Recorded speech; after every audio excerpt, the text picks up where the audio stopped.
আমরা তাহলে কোথায় যাব, কি করব, কোথায় গিয়ে বিচার চাইবো যদি বলেন স্যার? 7 বছর পরে সে যদি এই পরিস্থিতি হয় স্যার, তাহলে আমরা কোথায় গিয়ে দাঁড়াবো? আজকে আপনার বা আপনার ঘরের যদি কোনো লোকের হতো স্যার, সে কোথায় যেত? আপনি বলুন স্যার, আমরা কি করবো? আমি জানি অ্যাপ্রুভাল, স্যালারি, এগুলো আপনি দেখেন, সবটাই বুঝতে পারছি, কিন্তু আপনার কাছে আমার এই নিবেদন যে আজকে 7 বছর পরে এসে যদি এরকম পরিস্থিতিতে দাঁড়াতে হয় স্যার, বিষয়ে যদি কিছু বলেন। আজকে 7টা বছর কেটে গেছে, আমাদের জীবন থেকে 7টা বছর চলে গেছে। 2 বছর আমি বিবাহিত ছিলাম না, আমার বাচ্চা ছিল না, বা আমার অন্যান্য যারা রয়েছেন সমব্যথীরা, তারাও সেরকম পরিস্থিতিতে ছিল না, কিন্তু আজকে 7টা বছর পর এসে স্যার জীবনে অনেক ত্যাগ সাধনা করে আমরা এই শিক্ষকতা পেশায় এসেছি স্যার। আপনার জীবনে কোনো না কোনো শিক্ষক ছিলেন, যে জন্য আপনি আজকে এই জায়গায়। তো আপনাকে আমার একটাই কথা বলবার স্যার, 7 বছর বাদে এরকম রায়, এরকম বিচার কি মেনে নেওয়া যায় স্যার? তার পিছনে আরো অনেক অনেক বছরের ত্যাগ সাধনা ছিল স্যার। যদি আপনি কিছু বলেন মানবিক দিকে আপনার ঊর্ধ্বতন কর্তৃপক্ষকে, যদি কিছু রিকোয়েস্ট করেন যে এরকম হতে পারে না, সবাই মিথ্যা নয়, স্বচ্ছতা আছে স্যার, এখনো সেই জন্য সূর্য ওঠে, সূর্য অস্ত যায় স্যার, কিছু বিচার করুন, এটুকুই বলবো। মহামান্য বিচারপতির কাছে যাওয়ার মতো ক্ষমতা আমার শারীরিক মানসিক বা আমাদের নেই স্যার, কারণ আমাদের মেরুদণ্ডটা ভেঙে দিয়ে রাস্তায় বসিয়ে দিয়েছে স্যার। কিছু বিচার করুন, আর বলছি 7 বছর বাদে এভাবে ঘুরে দাঁড়ানো যায় না স্যার। আমার বৃদ্ধ বাবা মা কতের বাড়িতে মারণ রোগ রয়েছে, তারা কি করবে স্যার? একবার ভাবুন, একটু পৌঁছে দিন।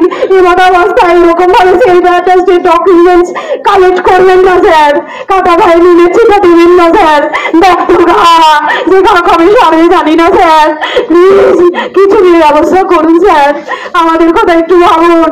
আপনাদের ঘরের মা বোনেরা ভাইয়েরা তার মধ্যে আছে, হয়তো আমি জানি না আপনার পরিচিত কেউ আছে বা নেই, কিন্তু মানবিক দিক থেকে একটু ভেবে দেখুন স্যার আমাদের অবস্থাটা। চাকরি পাওয়ার 2 বছরের মাথায় যদি আপনারা বলতেন কোনো সংশয় রয়েছে, চলে যান, ঘুরে দাঁড়ানোর সাহস পেতাম, কিন্তু আজ সেই সাহস নেই স্যার। আমরা মরতে বসেছি, মরে গেছি স্যার। এভাবে আর পারছি না। এই অসম্মান, এই অপমান, ছোট ছোট অসহায় লোকগুলো আমাদের দিয়ে তাকিয়ে রয়েছে, চোখ মেলাতে পারছি না স্যার। কার দোষে স্যার, কার দোষে? সমস্ত পরীক্ষা দিয়ে আমরা এখানে এসেছি স্যার। আপনারা খুব ভালো মতো জানেন, কোনোবার আরএলএসটিতে পুলিশ ভেরিফিকেশন, মেডিকেল ভেরিফিকেশন, আলাদা করে ডকুমেন্টস ভেরিফিকেশন, এগুলো হয়নি স্যার, আমাদের হয়েছে স্যার। অনেক অনেক অনেক এক্সট্রা পরীক্ষা আমরা দিয়েছি স্যার। তবে কেন, কেন আমাদের এই অর্থ না থাকার স্যার? কেন 7 বছর বাদে আমাদের এভাবে মেরে লাথি মেরে রাস্তায় বসিয়ে দেওয়া হলো স্যার? উত্তর আপনার কাছে কি আছে স্যার? না হলে আপনি দেওয়ার ব্যবস্থা করুন। এভাবে চলতে পারে না স্যার। আমরা বসে গেলে সমস্ত সমাজ, ভবিষ্যৎ প্রজন্ম সব শেষ হয়ে যাবে স্যার। একবার একটু ভেবে দেখুন স্যার, আপনার জীবনেও শিক্ষকের ভূমিকা ছিল স্যার, না হলে আপনি তো এখানে থাকছেন না, আমরাও থাকতাম না। আমাদের জীবনেও আইডল শিক্ষক রয়েছে, তার জন্য আমরা আজকে এখানে এসেছি স্যার। 7 বছর বাদে এই ন্যায়, এই বিচার মেনে নেওয়া যায় না স্যার। আপনি দয়া করে এর কোনো ব্যবস্থা করুন স্যার। আমি জানি আপনারও হাত পা বাঁধা, আপনি সরকারি চাকরিজীবী, কিন্তু তৎসত্ত্বেও স্যার আমরা তো মানুষ, সবার উপরে তো মানুষ সত্য স্যার। কিছু ব্যবস্থা করুন স্যার। এভাবে যোগ্য অযোগ্য মিলিয়ে দেবেন না স্যার। আমরা সমানভাবে চাকরি পাইনি স্যার। জীবনের পর জীবন ধরে শিক্ষকতা পেশায় আসবো বলে সাধনা করে গেছি স্যার, সাধনা করেছি। বিচার করুন স্যার, ন্যায় বিচার চাই স্যার।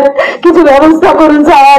আপনি ভাবুন স্যার, আপনাকে যদি এখন উচ্চ মাধ্যমিক পরীক্ষা দিতে বলা হয় বা গ্র্যাজুয়েশন লেভেলের 1st ইয়ার, 2nd ইয়ার, 3rd ইয়ারে কোনো পরীক্ষা দিতে হয়, আপনি কি পাস করবেন স্যার? তাহলে আমরা যেখানে 10 বছর ধরে আমরা পড়াশোনার বাইরে, এখন একটা ফ্যামিলি হয়েছে, বাড়িতে বয়স্ক বাবা মা আছে, আমরা নতুন করে পড়তে বসে আমরা কি করে পাস করবো? সেই জায়গায় কি আমরা এখন আছি? অনেকে বলছেন, এর আগে বিকাশ চন্দ্র ভট্টাচার্য মহাশয় বলেছিলেন যে যোগ্য যারা তারা পড়াশোনা করে পরীক্ষা দিলে চাকরি পাবে। এটা কি করে সম্ভব? তিনি এও বলছেন যে স্কুলে তো ওরা নিজেদের সাবজেক্ট পড়ায়, তাহলে কেন পারবে না? স্কুলে পড়ানো হয় 10 স্ট্যান্ডার্ড, 12 স্ট্যান্ডার্ড, কিন্তু আমাদের এসএসসি 10 স্ট্যান্ডার্ড, 12 স্ট্যান্ডার্ড না, গ্র্যাজুয়েশন লেভেল, মাস্টার ডিগ্রি লেভেলের সিলেবাস। কি করে আমরা সেই পরিস্থিতিতে আসবো? দয়া করছি, অপমান করবো না, অপমান মানা যায় না। আমার নিজের টাকা আমাকে পেটাতে হচ্ছে, আমি একজন কর্মচারী। এটা তো শিক্ষক সমাজের অপমান স্যার। আমি একটু পিটাতে চাইনি স্যার, যোগ্যতার মাপকাঠি ধরিয়ে দিতে চেয়েছি স্যার। ম্যাডাম আপনি শান্ত হন ম্যাডাম, আমি বুঝতে পারছি, আমিও সহমর্মী আপনাদের সঙ্গে। একটু শান্ত হন ম্যাডাম, শান্ত হন, আমিও সহমর্মী আপনাদের সঙ্গে। আমারও হাত পা বাঁধা, আমি নিজেই বলেছি।